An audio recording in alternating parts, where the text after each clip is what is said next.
બનાસકાંઠાની કરીએ અંબાજીમાં સતત બીજા દિવસે વરસાદી માહોલ છે। અંબાજી શહેરના અનેક રસ્તાઓ પર પાણી ભરાયા અને પાણી થઈ ગયા। બજારોના રસ્તા પર પાણીનો ધસમસતો પ્રવાહ પણ જોવા મળ્યો છે।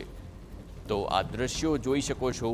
બનાસકાંઠાના અંબાજીના જે રસ્તા છે તે પાણી થઈ ગયા અને ફરી એક વખત જાણે કે પૂરની ભીતિ હોય તેમ લાગી રહ્યું છે। હવામાન વિભાગની પણ આ દિવસોમાં વરસાદની આગાહી હતી અને ઉત્તર ગુજરાતમાં વરસાદ આવ્યો છે। બનાસકાંઠાના દ્રશ્યો આપ જોઈ રહ્યા છો।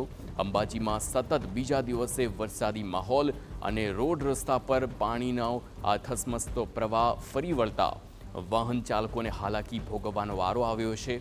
જ્યારે કે હાઈવે પર પણ ધોધમાર વરસાદ તેના કારણે વાહન ચાલકો ભારે મુશ્કેલીમાં મુકાય છે। તો આ પહેલાં પણ આ વખતે સિઝનમાં અંબાજીમાં અનેક વખત એવા દ્રશ્યો સર્જાયા હતા જાણે કે નદીઓ વહેતી હોય અંબાજીના બજારોમાંથી બનાસકાંઠામાં અને અંબાજીના વિવિધ વિસ્તારોમાં તેવા દ્રશ્યો આ પહેલાં પણ સર્જાયા છે। જો કે આ વરસાદનો શક્યતા છે કે છેલ્લો રાઉન્ડ માની શકાય અને આ છેલ્લા રાઉન્ડમાં પણ જાણે કે અંબાજીને ધમરોળી રહ્યું હોય તેમ દ્રશ્યો જોઈ શકાય છે। આવનારા દિવસોમાં પણ હજુ આગાહી છે।